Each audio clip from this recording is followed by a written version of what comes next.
For the Wild would like to thank our partner, the Calliopeia Foundation, for sponsoring this podcast and supporting our work. Calliopeia is committed to backing individuals and organizations engaging with the most critical issues of our time while honoring the interdependence of ecological, cultural, and spiritual renewal. We hold deep gratitude for their ongoing support in bringing these transformative projects to life. To learn more, visit calliopeia.org. Hello and welcome to For the Wild podcast. I'm Ayana Young. We've been denied the right and the capacity to imagine what the world might be like after capitalism. That's why most of us can rather imagine the end of the world than imagine the end of capitalism.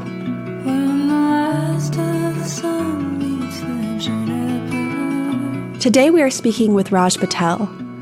Raj is an award-winning writer, activist, and academic. He is a research professor in the Lyndon B. Johnson School of Public Affairs at the University of Texas, Austin, and a senior research associate at the Unit for the Humanities and the university currently known as Rhodes University in South Africa.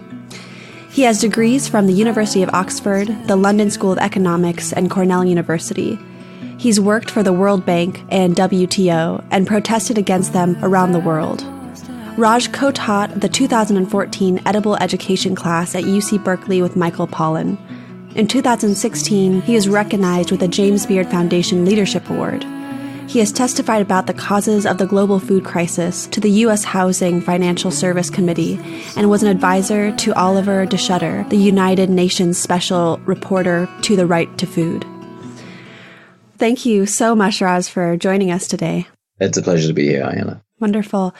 So I was just reading your most recent book, A History of the World in 7 Cheap Things, and I was so blown away and really recommend the audience to picking this up and diving into it. And in there, you describe how cheapness is not synonymous with low cost, but that, quote, cheap is a strategy, a practice, a violence that mobilizes all kinds of work, human and animal, botanical and geological, with as little compensation as possible, end quote.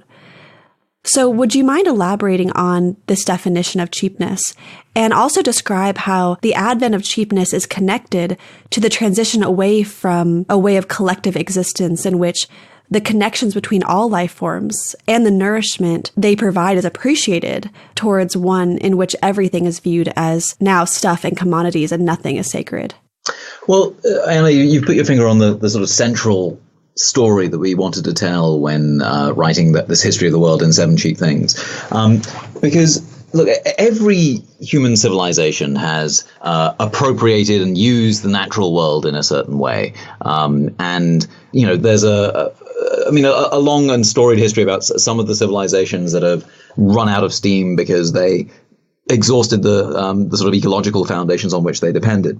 But I think what's important about understanding our current era and understanding the era in which we live as the Capitalocene, this era of capitalism, is that there's something very distinctive about the way that capitalism comes to view nature.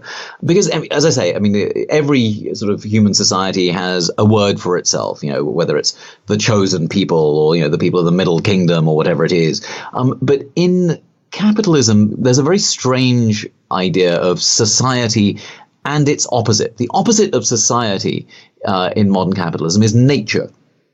Now, this idea that on the one hand is certain kinds of humans and on the other hand is all this other stuff that we can use and we can put to work, that's a very novel idea. So while, you know, civilizations have been messing around with ecosystems for a while, only humans under capitalism have this particular view.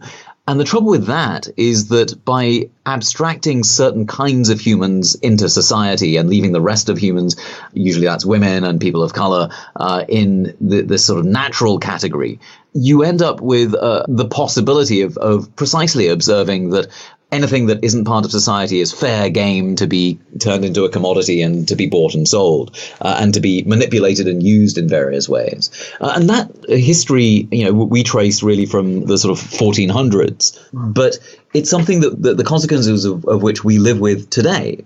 And part of the story here, again, is that to make things cheap begins with making nature cheap. So in order to be able to generate profits, in the book we talk about the sort of uber capitalist of Columbus. Columbus comes to the New World as this adventurer on the frontier, and his job is precisely to be able to return riches to his investors and to make a great deal of money for himself and his patrons, if himself mainly. But in order to do that, he has to come to the New World and exploit its human and extra-human resources to the best of his ability. And in fact, there's this sort of strange line in his diaries where he mourns the fact that there are all kinds of amazing animals and plants in the New World, and the reason that he is rendered sad is because he doesn't know how much they're worth. And that idea of cheapening nature is one that begins a long process of then starting to cheapen other things. And we'll get into discussing those other cheap things as well. But it begins with the idea of alienating humans and certain kinds of humans in society on the one hand, and using as the opposite of society, nature on the other. And through that distinction, you create both a strange sort of walled garden of humanity on the one hand, and a strange walled garden of everything else on the planet and every other kind of thing in the web of life on the other hand. It's amazing to hear about Columbus's diary entry and how disturbing that is. And, the historical narrative of the rise of capitalism is just extremely layered. And I actually still struggle to grasp an accurate understanding of what cultural happenings fueled its birth. If that understanding is even wholly possible. One of my friends and a huge inspiration of mine is Lila June. And, she speaks about how capitalism arose as an outgrowth of the trauma and this madness wrought by the witch hunts of Europe and the genocide of European women. And then there also exists a breadth of literature tying the origins of capitalism to the Neolithic Revolution, the shift from hunter-gatherer lifestyles to agricultural settlements and the privatization of land and the accumulation and guarding of excess food. So I'm wondering, what is your best understanding of when, how, and why capitalism emerged? I mean, we see it emerging really at the end of feudalism. So you need to understand that at the end of feudalism is a very turbulent time, particularly in European history, because Europe has, and feudalism itself has been able to flourish through a particularly propitious and gentle era of good weather called the medieval warm period, when climate was particularly favorable to people who owned land.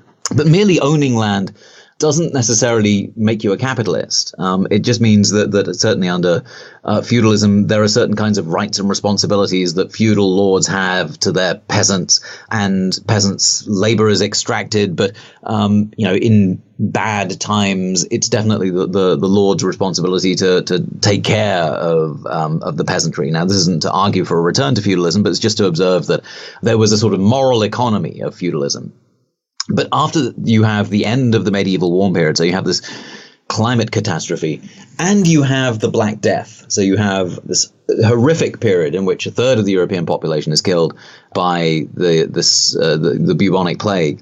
You start having peasant rebellions, where peasants who had been exploited by the lords were sick of it, and they said, well, we don't like this system, and we want to do something else.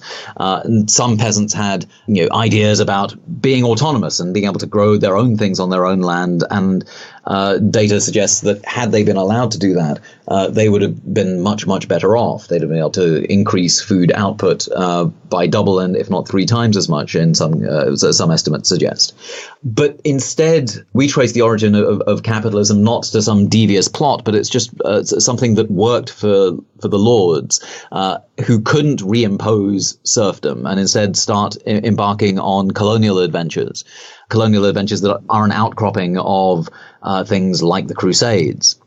But you're right that witchcraft and the burning of witches has a lot to do with this, because we see in every moment of capitalist history that when there are particularly women who are standing up for justice and for equality and for against the expropriation of land on which they find themselves, then those women are targeted as witches. And you see that in the early modern era, at the end of feudalism, at the beginning of capitalism.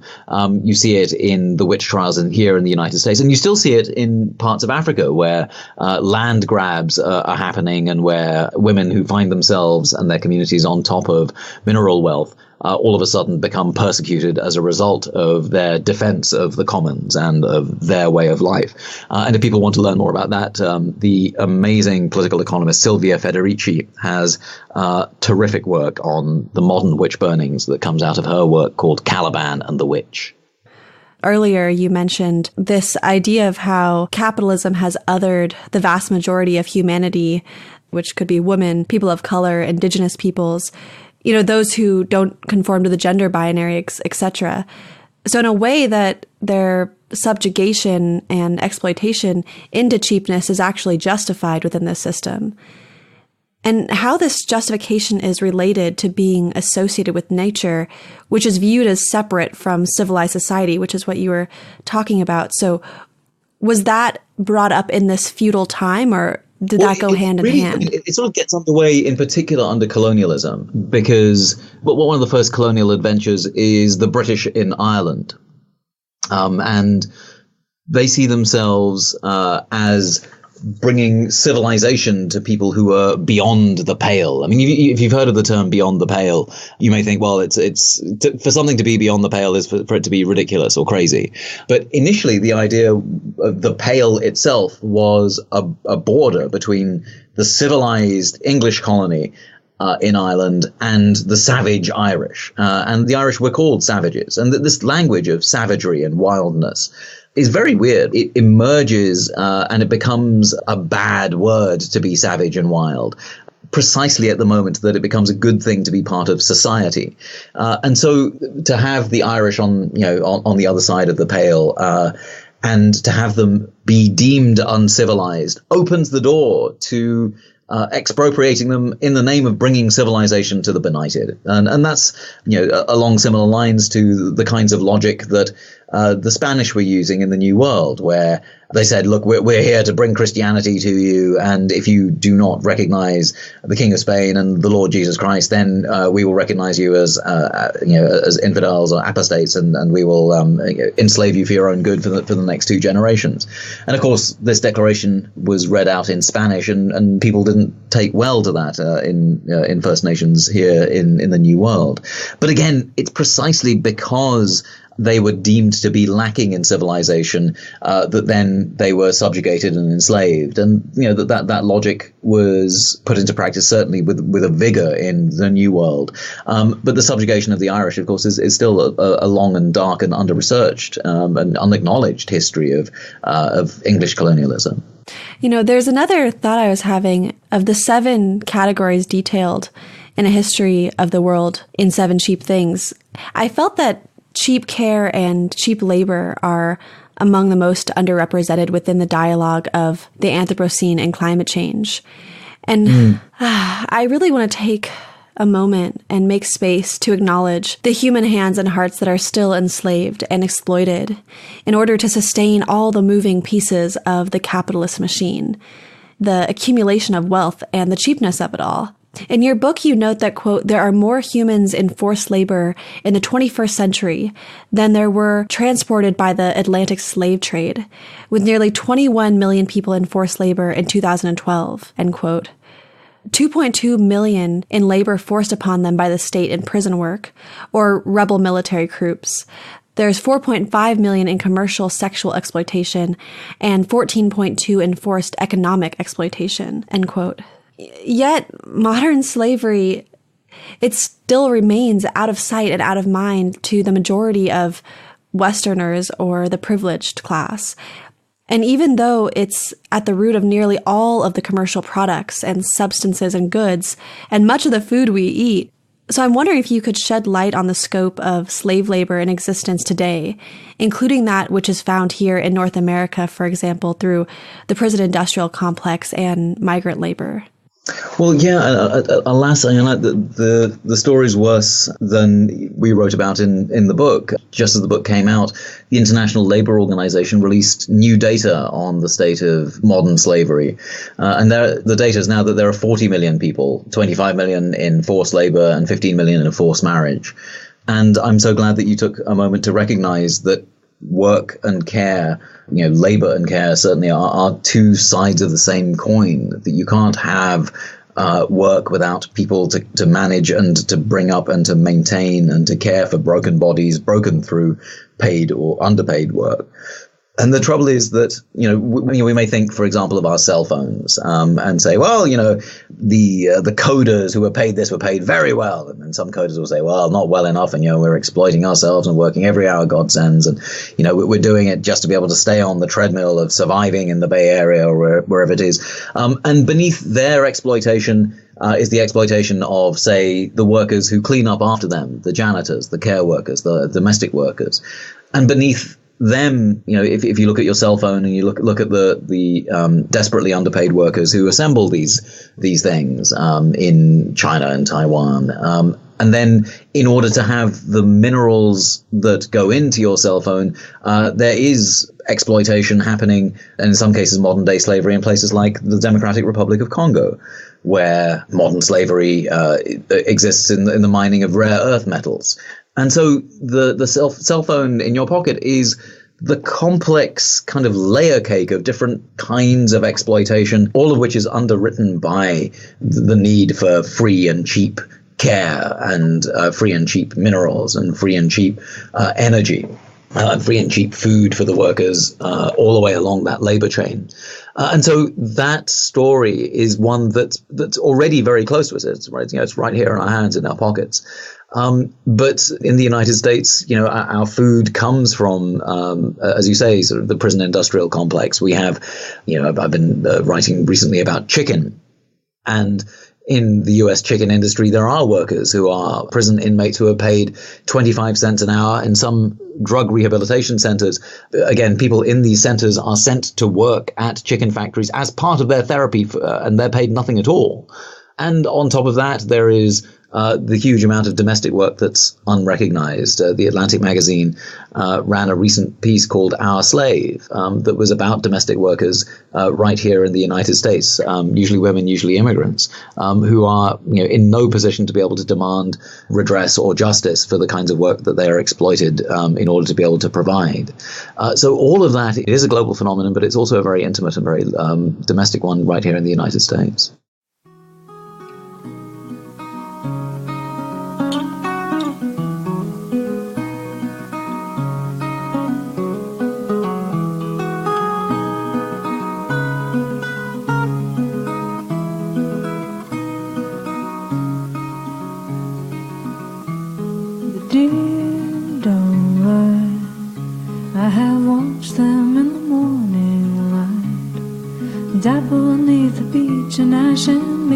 Crossing over a river swollen with the remnants of a long last winter night. They lift their heads up to a cloudless sky to say a storm is coming in, though it's still miles and miles and miles from here. You've gotta trust your intuition just to stay alive.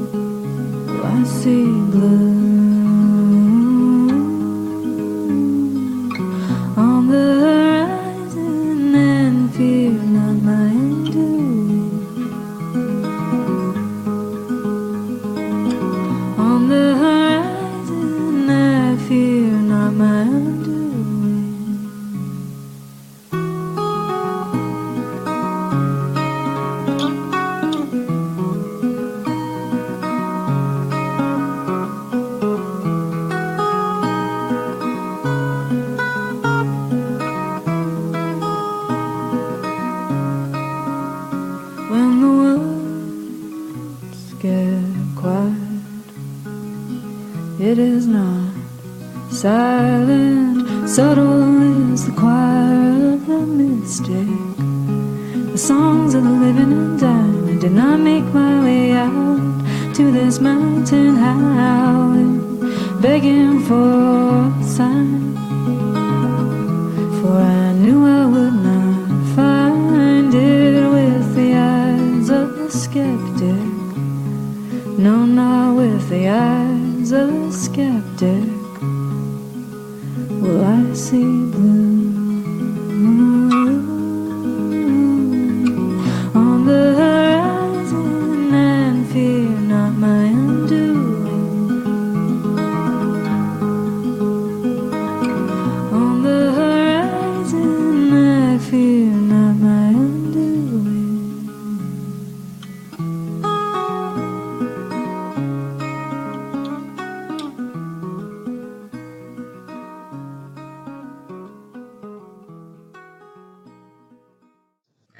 How did we get to a place where we could actually maintain cheap work and cheap labor? And my first thought was cheap food. And I'm wondering if you could describe how the end of cheap food, especially with climate change ravaging many agricultural lands, will inevitably trigger the end of cheap work.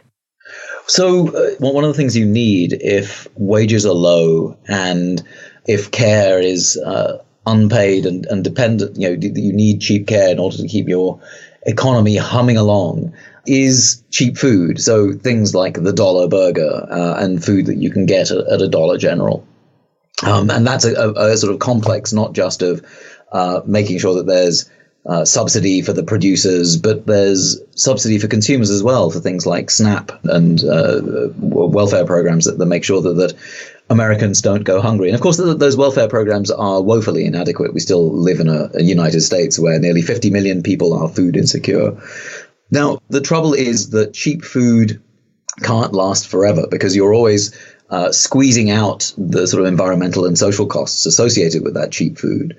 Now, one of the responses of industrial agriculture is just to exploit workers more and to exploit the environment more and to exploit nature more. But that can't last forever either. And one of the sort of long-term consequences is precisely climate change. And the long-term effects of climate change are precisely to make food more expensive, because all the models show that with a warmer planet, most grain yields will go down.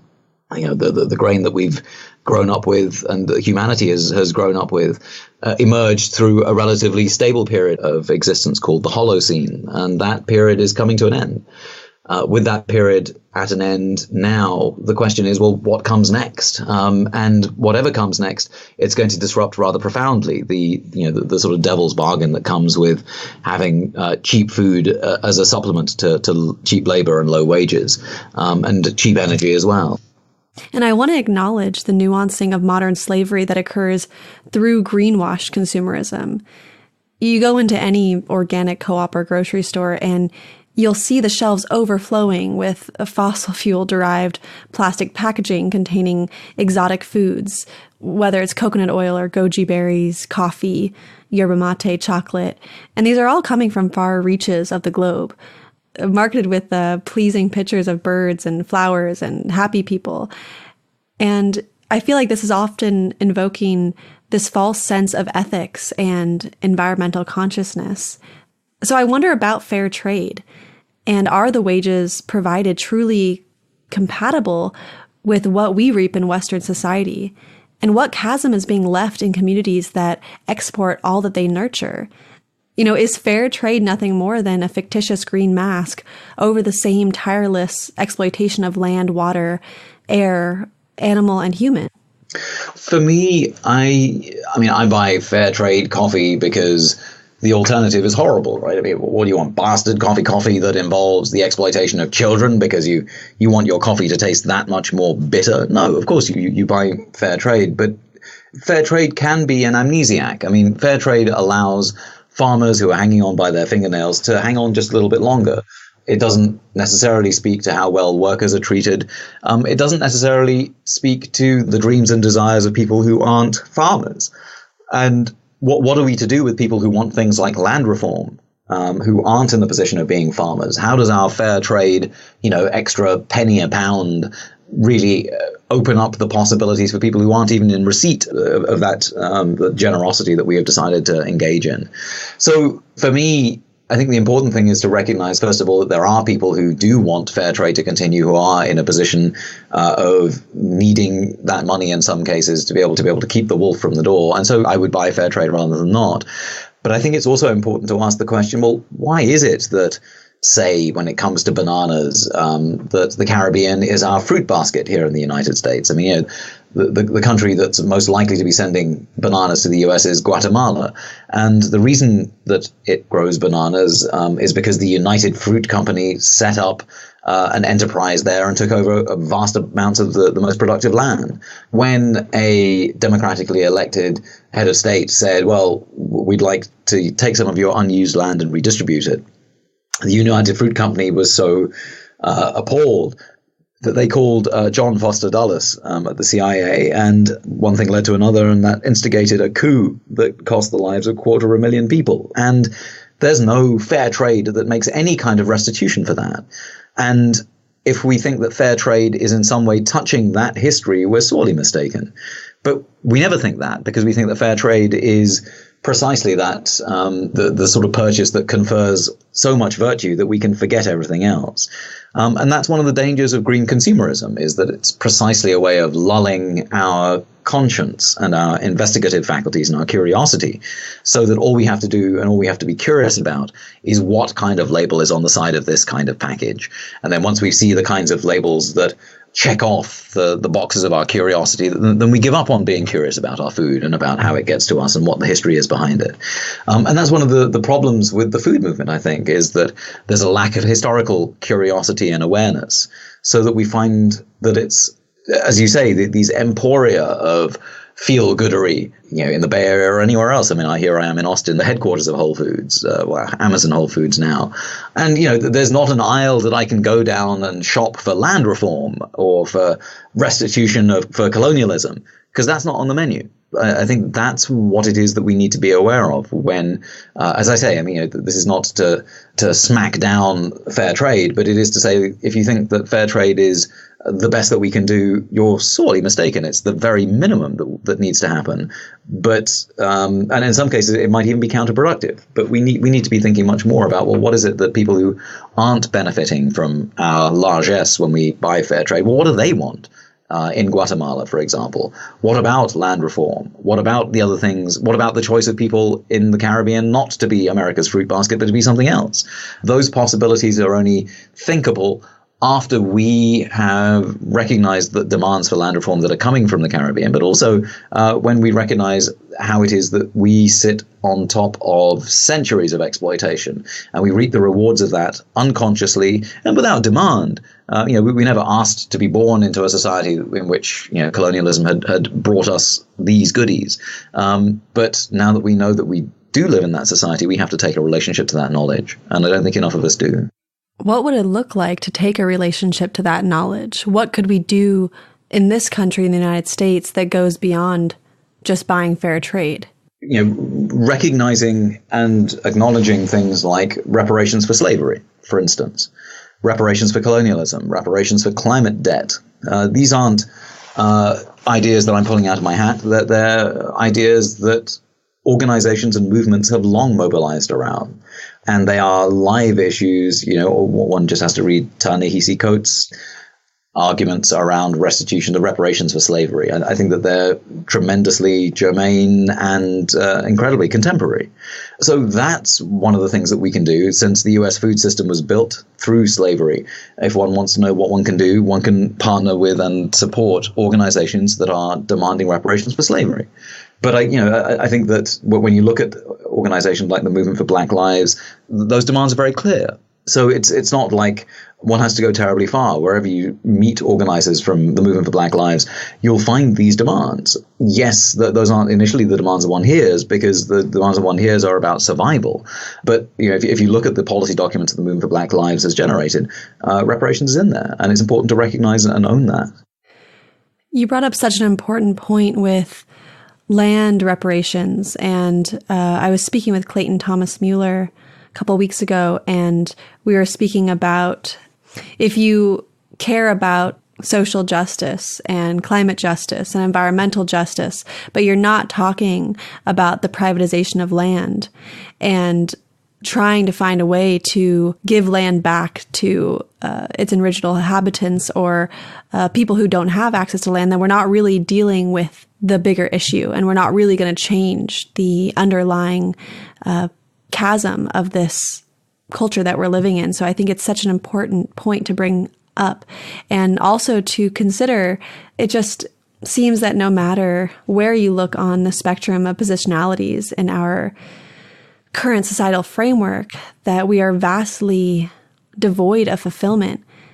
You know, on one hand, those at the top, the seriously privileged, are so disconnected from that which they consume or that gives them life that they are left empty, chasing these unattainable desires, always yearning for more and more stuff to fill the void left where connection and community once flourished. And then on the other hand, labors of love dissolve into this grudging, futile work when the care, effort, and skill given does not serve the community, self, or ecosystem the giving is stemming from. So those labors of those fettered at the lower end of the capitalist hierarchy are robbed of meaning when they service only an oppressive and detached entity. So it's this puzzle to try to put our minds to, and I am just thinking about how does cheapness deny collective fulfillment in our work? Well, I think you put your finger on it. I mean, just to go back to the point about land reform, you know, one of the arguments against land reform is, look, imagine we had land reform in America. The day after tomorrow, a few people would still own a lot of land because some people would have just sold it because they were in debt, and other people would have accumulated because they had a ton of cash to begin with. And so what looks like a redistribution of resources to everyone quickly replicates and reproduces this idea of private property and inequality. What are you going to do about that? And the answer has to be that part of any serious understanding of land redistribution also has to be an understanding of the end of market rule on land, because one of the things we trace in A History of the World in Seven Cheap Things is how gender inequality, for example, emerges at the same time as the enclosure of land in Britain, for instance, or in England, and how histories of using a plough and of monoculture and of gendered divisions of labor can be traced to precisely the taking away of the commons of land that is governed by everyone for everyone. And so while in the US we're used to hearing about the tragedy of the commons, in fact, in many cultures, the commons is not only alive and well and demonstrably doing better than private property or public property, but it's from the enclosure, the end, the killing of the commons that the biggest tragedies have arisen. Because Britain and England at the time of the rise of capitalism had great ways of managing these lands together collectively. And that collective commoning, the managing of the commons together, was ended by the rise of capitalism and the rise of private property. So if we're interested in land reform and we're interested in not being alienated from one another, we do have to give up on this idea of everyone owns land in the way that we own it today. We can have security of tenure without owning land. And we can have security of community without a great deal of money. And those are the kinds of visions we need to develop once more. But that's the question, isn't it? How do we pluck from ourselves this profound individualism that's been foisted on us by capitalism's culture? And for that, we have to look beyond the boundaries of capitalism. I mean, this isn't to say that collective well-being and cooperation aren't possible within capitalism. They are. But if we're interested, we do need to think about how have other civilizations managed to rebroker a relationship with other things in the web of life that aren't about this binarism of nature and society, but how do we refoster an ecological connection to one another and to other living things that is about a sort of a collective and mutual understanding of our own place in the grand scheme of the web of life, and without exploiting the web of life, but understanding how it is that we're part of a much bigger system of exchanges. And that sort of cultural shift isn't, I don't think, to be found within capitalism. You can't shop for it. You can't like it on Facebook. You can't watch it on YouTube. You can't retweet it. This is the sort of thing that only one gets through collective interaction and through social movement organizing. And that's why, Jason W. Moore and I, my co-author in The History of the World in 7 Cheap Things, we're very enthused by and inspired by the kinds of language and thinking that comes from non-capitalist civilizations, of which there are still many, even here in the United States. I mean, when people say one nation under God, that's not even remotely true. This is a country with 500 nations. And those nations are still alive, and they're still able to teach the dominant capitalist civilization, such as it is, a thing or two about how it is that one might relate to and embrace our position in the web of life.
When you were speaking about this individualism and, so much of this country was built on this rugged individualist manifest destiny philosophy. And I think about why that is the case today, why that it has still continued. And the first thing that came to my mind was this deep mistrust that humans have amongst each other and the wounding that has come from capitalism and stealing land and pillaging villages and raping women, and how there's this inherent fear and mistrust of one another. And perhaps that is what fuels this individual separation that we're facing. And what else could there be that is continuing this separation, other than selfishness or maybe even this desire for survival? And because we've been conditioned to perhaps believe that this is the way to survive, is by separating ourselves from not only nature, but from one another, and to not share this kind of scarcity mentality. Yeah, I'd love to hear your thoughts on this. Where does this individualism stem from, and why does it continue now? It's not clear to me that everyone is distrustful of one another, and that we are therefore destined to be trapped in cycles of misery and unhappiness. And the reason I think that is, I think of the various kinds of reciprocity games and data that we have from behavioral economics. And in behavioral economics, we have ways of thinking about how humans interact with and trust one another. And the data seems to suggest that, by and large, humans are pretty good at recognizing one another and trusting one another. And it takes work to make that go away. And so the least trusting people and the most selfish people in modern society today are graduate students in economics. Because that's what it is that they're being taught. But I think that's precisely the point, that there's a lot of this that is teachable. And if it can be taught for the bad, it can certainly be taught for the good. That while our politicians are offering nothing but fear, there are movements that are offering actually a great deal of kindness and trust. and hope in a way that's not just sort of the sort of specious bumper sticker kind that we saw from the Obama administration, but also the real thing, a reasonable and well thought out plan for change that is about recognizing the power that each of us has, but also that's about recognizing the movement work that needs to happen ahead, but that doesn't pander to the idea that we're all different and that the only way we survive is individually, but rather goes almost exactly in the opposite direction, but recognizing that the only way we survive is collectively and together. That kind of that kind of movement organizing is around. And part of the reason I think it's so hard to see is because it has been hidden. It is a threat, and it is, the organizing of everything from the union movement in the United States to First Nations to people of color gets vilified. Just look at the kinds of things that Black Lives Matter has to put up with, to give you just a sense of the struggles that some of these movements are up against. But you see it around the world. Environmentalists are being killed left, right, and center because what they're offering is precisely a threat to the existing way of doing business, to the existing order, because what environmentalists offer or how ecologists offer at their very best is not just a way of understanding the environment as something we live in, but something that is, when we reconnect to it after capitalism, becomes a profound challenge to the common way of doing business. And those threats, I think, make it hard for people to imagine, for most of us to imagine ourselves doing anything other than shopping green. But that's also because we've been denied the right and the capacity to imagine what the world might be like after capitalism. That's why most of us can rather imagine the end of the world than imagine the end of capitalism. And that's why we wrote this book, is to put tools in folks' hands so that it might be possible to imagine and to play with the ideas of, well, given that capitalism is heading for a very profound crisis, what would we like to happen next? And the kinds of thoughts we're encouraging people to entertain are cosmological ones, right? This isn't sort of small time thinking. This isn't about, I think we should all drive Priuses. This is about reimagining what it would be to be a human in this time. What is it to regain some element of ourselves through re-engagement with the natural world? And that's not a small ask by any means.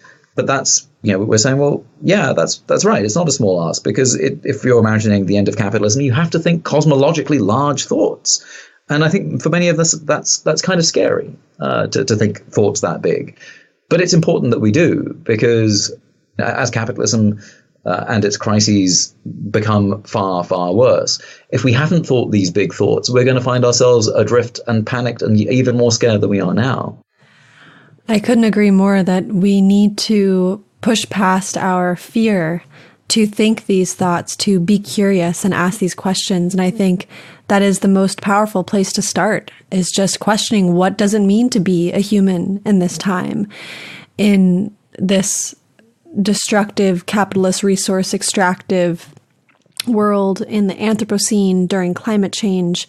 And I can't help but question how we came to, as a culture, to uphold the value of money as it relates to time as the ultimate above all else. And I was really fascinated to read about how the emergence of the clock was essential when we began to place monetary value upon our labors. And I've been thinking a great deal lately about how money binds us to this linearity and a narrow perception of time, robbing us of a true appreciation for the value in our work and life itself. We can't ever be really fully present if we're always counting minutes and dollars, and we're constantly stuck in the past or the future without a genuine appreciation for either.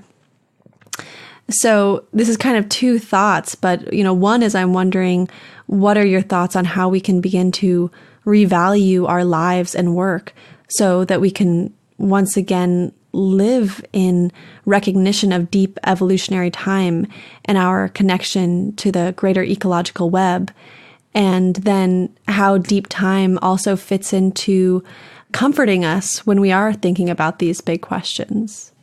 Well, I mean, I think that's the right question. One of the examples I like is from the First Nations that come from what is today the Pacific Northwest border of Canada and the United States.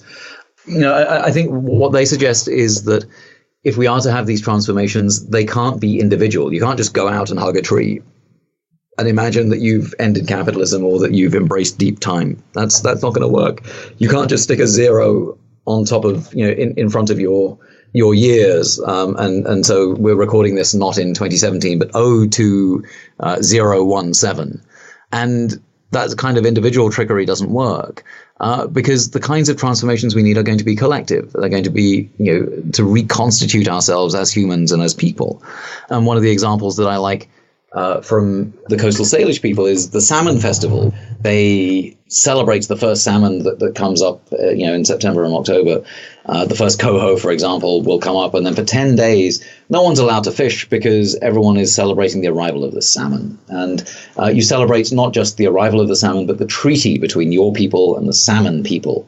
Now, you might say, well, the salmon didn't do much treatying there, but what's important to recognize here is that there's a much longer rhythm of birth and death and rebirth that the treaty recognizes. And it also doesn't say the salmon is ours because it's salmon and it's hunting season and so we can get it.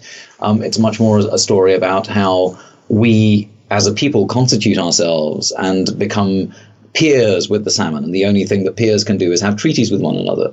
That's a very different kind of cultural understanding. But that's precisely it, that these big cosmological thoughts are ones that open up the possibility of joy and renegotiation and rebonding in a community. And what we have to do is rebuild that community. And it can be hard work, but certainly because it involves commensality and sitting around a table and reimagining what that world will be like, it can be joyful. And I think that's also one of the things that we wanted to get at with this history of the world in Seven Cheap Things, is that while capitalism may be moving towards crisis, society as we know it has to end, but our bonds of care for one another can be renewed through this reimagining. It can't be renewed individually, but it can and must be renewed collectively. And that's something that we look to movements around the world, from La Via Campesina, the international peasant movement, to the movement for Black Lives, to Native Lives Matter, Idle No More, LEAP. All of these organizations are ones that I'm very much hoping that listeners will be able to search for and connect with, to find how it is that we all fit together in figuring out the puzzle for what to do as capitalism ends. Yeah, as capitalism ends, there's this desire to organize, like you've been talking about, getting involved with grassroots organizations and social justice organizations that we can, as a collective, bond together in and move through the hospicing of capitalism with these new dreams and visions and thoughts and questions about how we can collectively move forward in a way that's regenerative and resilient.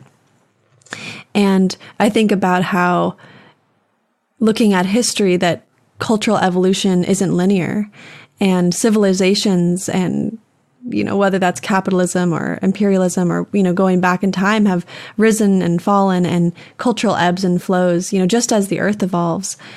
But I think thus far, historical resistance to capitalism has been constantly met with stronger and stronger backlash, especially looking over the past 100 years. And this narrative seems to be playing out before our very eyes. So looking at historical patterns of cultural evolution and their relation to now climactic shifts, I'm wondering if you think that the unprecedented stage that is the climate of now will finally be the straw that breaks the back of cheapness and capitalism. Well, I mean, it's breaking as we speak. I mean, the trouble is that there's, as I say, the rise in the number of people being killed as witches, the assassination of activists, all of this is a sign that the pushback is not going to be easy. And there's no guarantees. After the end of feudalism, capitalism was an accident. But the chances of us being successful as we move beyond capitalism are going to be vastly increased by the knowledge that we have that we can actually do something about it. But that's what it is that movements are for, and that's why I think we cannot stand alone, and that we need to be aware of what it is that we're entering into, but entering into it joyfully and with the knowledge that we don't really have much of a choice other than to dream what those choices will be, because otherwise they'll be made for us, and that's not something that I think anyone wants. Well, thank you. And if there's anything else that you want to mention about how people can find your events or your speaking engagements, or how people can learn more about your work. Well, I'm at rajpatel.org, and Jason is at jasonwmoore.com, I think. But do look up the movements. We're unimportant. The movements, I think, are tremendous. And whether it's the Movement for Black Lives or 350.org or The Leap, there are some incredible, groups like La Via Campesina, Native Lives Matter. These are groups that deserve your attention, to be able to move to a place where we can all together imagine the many futures that await us after capitalism ends.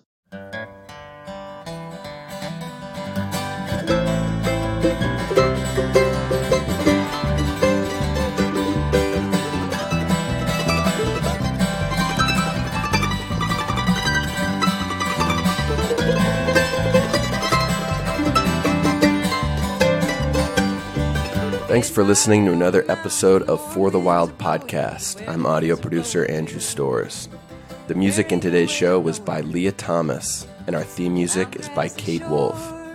I'd like to thank our host and founder, Ayana Young, writing and research for this episode by Madison Magalski, outreach and research, Francesca Glassbell, Aidan McRae, and Hannah Wilton.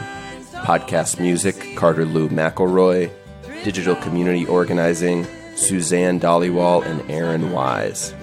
Graphic and web design, Erica Ekram and Melanie Younger with Partnerships and Media.